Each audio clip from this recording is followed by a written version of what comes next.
Why is having an email list important? So, email marketing allows direct communication between you and your existing customers and even potential customers. All right. It's a very cost effective way to share news.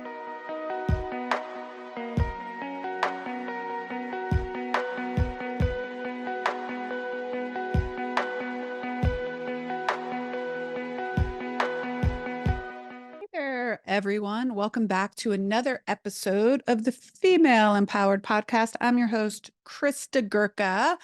And is this the first episode of March? The first episode of March. Can you believe we are already in March of 2024? Amazing. I don't know how time goes by so fast these days. So today we're going to be talking about a topic that I actually really love because I've been really excited over the last like 3 to 4 years of really diving deep into email marketing and really trying to, what's the word? Like optimize my email marketing as much as possible. And yes, it has certainly taken a little while, like 3 years, but now I'm really, really starting to see the difference, the increase in conversions, increases in open rates, increases people that are buying directly from my emails, which is really amazing. So when we're first starting a business, it's overwhelming to think of like one more thing that we have to do. So I'm just going to throw out some information today that should help you. You can bookmark this episode if you're not there yet, but these are some real actionable,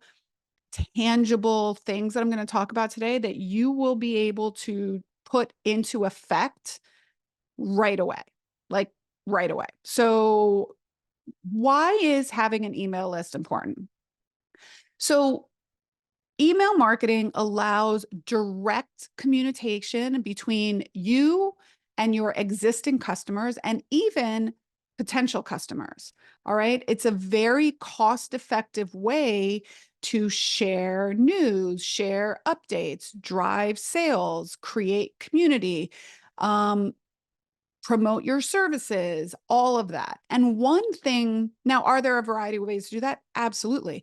But one thing about your email list is that you own that list. So the way, what do we mean when we say that? Well, what we mean is that with social media, if Instagram goes down or Twitter goes down or they decide to take away or ban your account, you lose all of the traction that you've gained there. And I remember listening to a podcast, and I think it was Simon Sinek, Adam Grant, and maybe Tim Ferriss were all on the podcast together. And they were talking about, would they rather have 1 million Instagram subscribers or 1 million people on their email list? And all of them said, hands down, 1 million people on their email list. So it's something that, it doesn't happen overnight, but little by little, learning how to grow your email list and what to do with that list once you grow it is very lucrative. Okay. Now, the other thing that it does is once you start growing an email list, you start to create a kind of community where you're nurturing clients, where you're fostering loyalty to your existing clients, and you're getting new and prospective clients to know, like, and trust you. Okay. So this way, like I said, when we're talking about owned media, this is what we're talking about, your email list, and gives you much more control over what to do with it, who's going to get it, who's not going to get it, et cetera, et cetera. So that's really why it's important to have an email list. All right. That's just why it's important to start. And if you have to do anything at all at the end of this episode, is just start collecting emails. Just start collecting emails. That's it. So now I'm going to talk to you a little bit about how to start and grow your email list. Okay. The first thing you can do is try to have some sort of opt in somewhere on your website. You can do it on your social media channels. You can do it at the bio on your Instagram account where you can be like, join my newsletter. Okay. But in order to have people give you their email, you have to usually be giving them something of value. Emails don't have to be long. They don't have to be a novel. In fact, you want them shorter so they don't go to spam all the time. So, what are ways that you can use to get people to give you their email? I mean, one way is you can have a freebie. Okay. So, let's think of some freebies that you could have.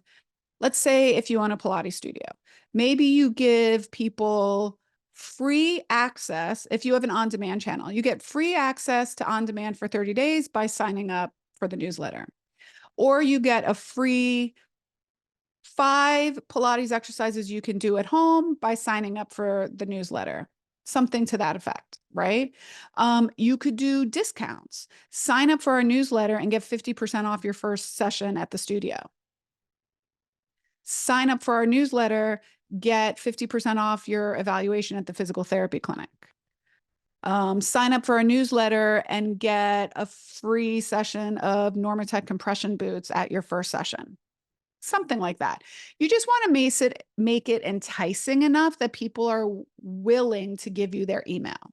So, like I said, you can use workout guides, you can use ebooks, although, I mean, it has to be something really valuable. You can do, like, for example, maybe you could say, take this quiz to find out if your back pain's coming from your hips, right? And it's for people that are suffering from back pain. And it's like, 3 little assessments, and they're going to do that. Or maybe even better, this is an even better one. This is how my brain works. So you get people to take the quiz, and then in order to get the results, they have to sign up for your email, because now they've already gone through part of the process. And so now they're more likely to be like, oh, I already did half of these questions. Let me see what score I got in the quiz.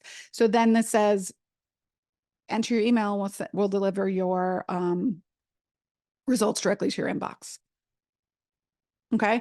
So now you're starting to grow your list. You want to see, you can run ads to this if you want. That's down the road. You can certainly run ads, which will optimize the amount of people that are signing up for your opt-in. Okay. But now you are finally growing your list. So now what do you have to do? You have to start sending out emails. So I recommend at least a monthly newsletter or email. Some people, I don't know if any of you, I just lost my train of thought. Subscribe to the what's his name's email? I'm gonna look it up right now. I get it and I like it because it's like 1, 2, 3. It is, I can't remember the name of it. I want to say that it's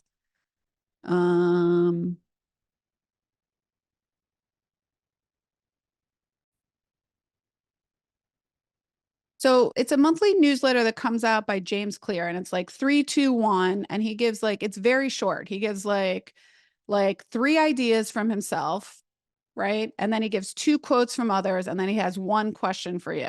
And so it's James Clear. He's the one that wrote Atomic Habits and all that stuff. So anyways, it's very short. And it goes out once a month on the first of every month. So at the very least, you can start a newsletter that goes out once a month. All right. Make it very simple, same day, same time every month. You can put what's coming up for the month in your newsletter. You can introduce new staff members. You can do changes to your schedule. You can do a promotion. I try to say not to do all of those things at once because it gets confusing. You can even do a quote. Like, we didn't have that much to announce in February. So for our mid-month email, we're just doing like a Valentine's Day email that says, we're grateful for all of you. We love our clients. So be consistent. I know some people that send out emails weekly and some people that send out emails monthly. So for Krista Gurka and for my coaching business, I send out emails every Tuesday. And then for Pilates in the Grove, we send out the 1st of the month and the 15th of the month. All right. Unless they fall on a Saturday or Sunday, in which case we do it the next Monday. So just be consistent. So once you're starting to get information out there and into your email, then you want to start tracking the metrics.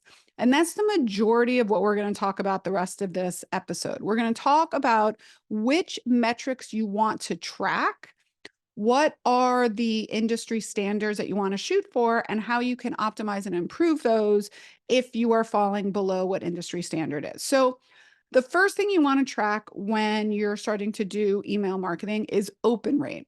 Open rate basically means the percentage of people who receive your email who actually open it. Okay.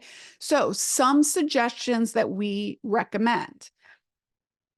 Make sure that the sender name is very clear as to who it is. So if it's Pilates in the Grove, make sure it says Pilates in the Grove. If it's Krista Gurka, make sure it says Krista Gurka. Okay.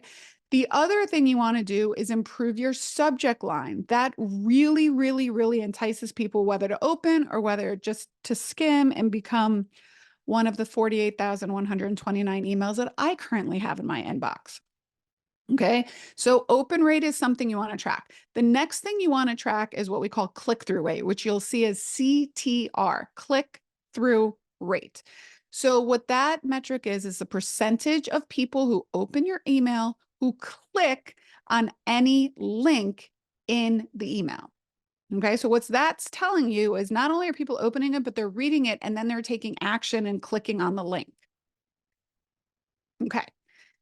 The next metric you could track is conversion rate. So if you are selling something, if you are having a very clear call to action, how many people that are clicking on the link are taking the action and either purchasing or scheduling or replying or whatever that is. And then finally, bounce rate. Bounce rate means the percentage of emails that were not delivered successfully. So they bounced from their email list. So now you don't want to have a high bounce rate. If you have a high bounce rate, what the interwebs start to think is that your mail is spam. And so it starts to send all your stuff to spam. So you don't want to have a high bounce rate. You really, really want to keep that low. Okay, so let's talk a little bit about some industry standards for these metrics.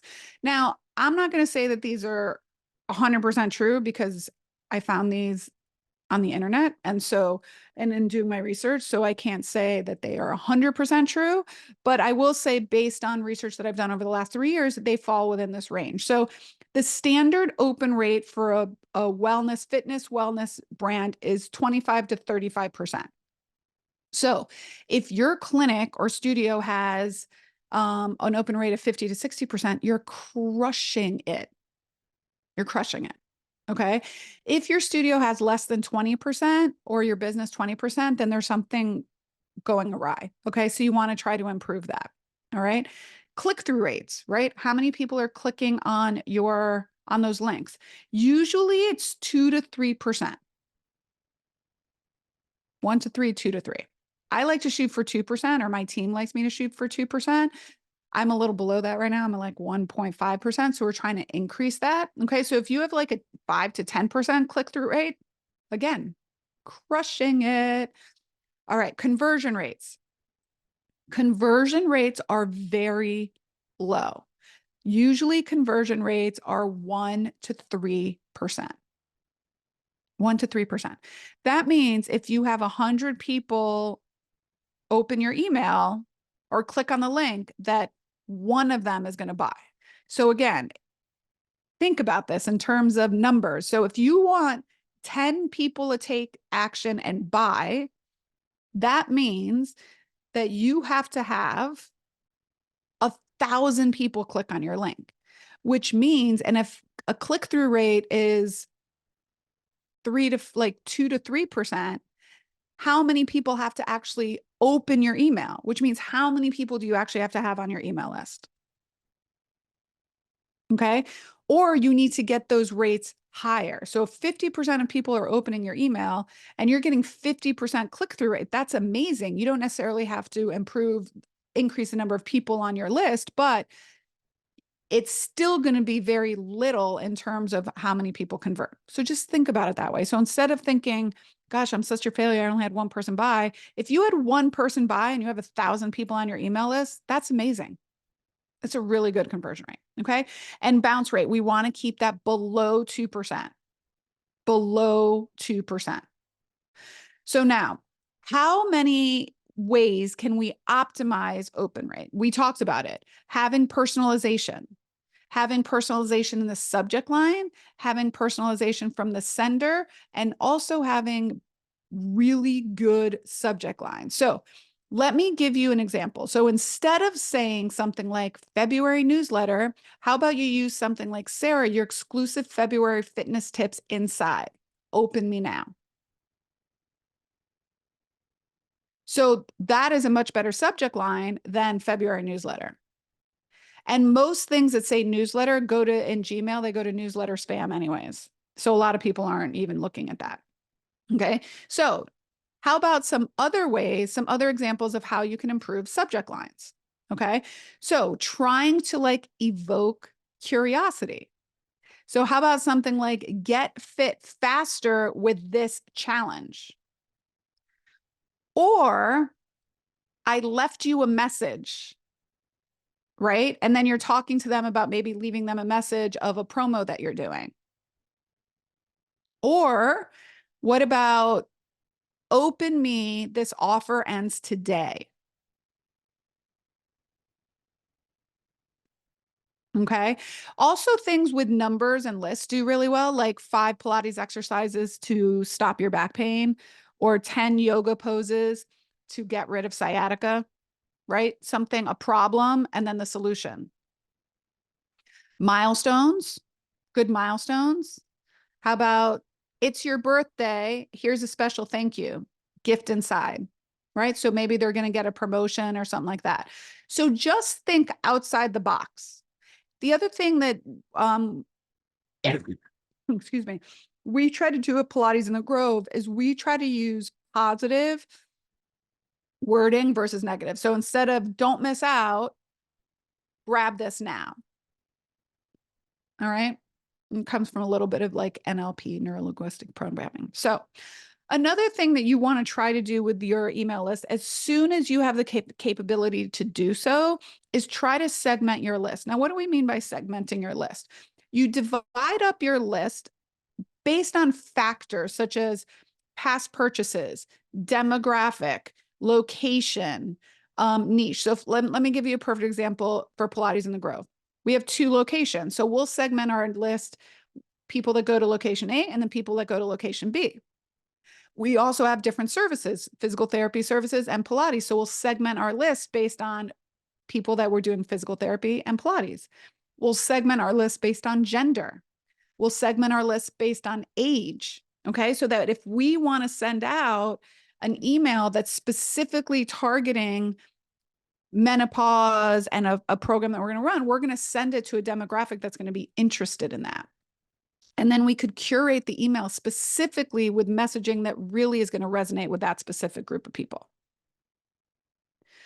So the other thing that I think is really important is make sure that your email is optimized for mobile. All right. So one of the things we found recently, and my COO Lauren brought this to my attention, is that on the mobile, our email, our font was really, really small. And even though you can blow it up, that's kind of a pain. So one of the things we did was we just made sure to optimize it. So the formatting was great. So that's one thing, you want to format it for mobile, but we also needed to make sure that the font was big enough that people could read it. So a lot of email softwares do this. We use ConvertKit. I really like it a lot. MailChimp does it.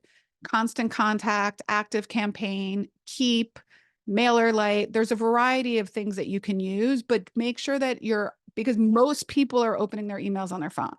So make sure it's optimized for mobile. Then really, if you're going to use calls to action, which are CTAs, calls to action, which means you want them to click on a link or you want them to take a specific action, make sure they are clear. And again, positive. So instead of just saying learn more, say book now. And instead of saying grab your free trial, say I want my free trial, because that's the action they want to take. I want my free trial. I want to get fit in 2024. I want to learn how to eat healthier. Okay. So use very clear, concise, and compelling calls to action. So CCCC, clear, concise, compelling calls to action. The 4 C's. Should I trademark it? Not really. Okay. So now here's some more examples. So I gave you some examples of subject lines that I think you can use, and I'm going to give you some examples of very clear calls to action so they don't confuse your customer and they really compel people to get them. Okay. Claim my free trial today. Grab my spot, or say you're going to discount something for 20% off. You can say something like, I want to save 20%. Click. Grab my spot for 20% off. Click. Okay. People have FOMO. They don't like to miss out. So also with an expiration. Okay. What if you want someone to upgrade into a different type of membership or package? Upgrade now and grab these exclusive results or benefits. Sorry. Upgrade me now. I want the upgrade. So if it's upgrade for VIP benefits, maybe it's like, I want to be a VIP. So again, make them really compelling. Make them be like what people want. People want to be a VIP. I want concierge service. I want to be at the front of the line or the front of the list for when something comes out. I want a free consult. Okay. So making sure that those calls to action provide clear direction, and they're also giving them really clear value proposition so that you get these people to take the desired action, which is going to improve your conversion rates. One thing that you can do to test, you can test things like your subject lines, is you can do what's called A/B testing. So it's like A/B testing. And what this does is it will test two different subject lines, and it'll send one subject line to like 30% of your group, another subject line to another 30% of your list, and then the subject line that has the most opened wins, and then it sends that subject line to the rest of your list. So A/B testing is a way that you can check and you can test two different subject lines against each other. It kind of helps. I don't use it often, but every once in a while I do if I'm like back and forth between good subject lines. Okay. This is another thing you can do using ChatGPT. You can take the email that you are going to use and you can copy and paste it into ChatGPT, and you can say to it, please give me 5 SEO optimized subject lines that are less than 5 words that will increase my open rate for this email, and let it spit out a few different options for you. And then you make the decision on which one sounds the best. Or take 2 of them and do the A/B testing and see which one works, right? A lot of times this stuff is just a matter of testing. All right. So what actions are you going to take at the end of this episode? If you don't have an email list already, you're going to start creating one. If you do have an email list, but you're not being consistent in email marketing, you're going to start being consistent. At least start with maybe 1 newsletter a month, same day, same time. So make it the 1st of the month or the 15th of the month. Number 3, you're going to start analyzing your data. What are your open rates? What are your click-through rates? And then 4, if you're analyzing the data, how can you optimize and improve that? Test out different subject lines, clearer calls to action, and keep growing your list.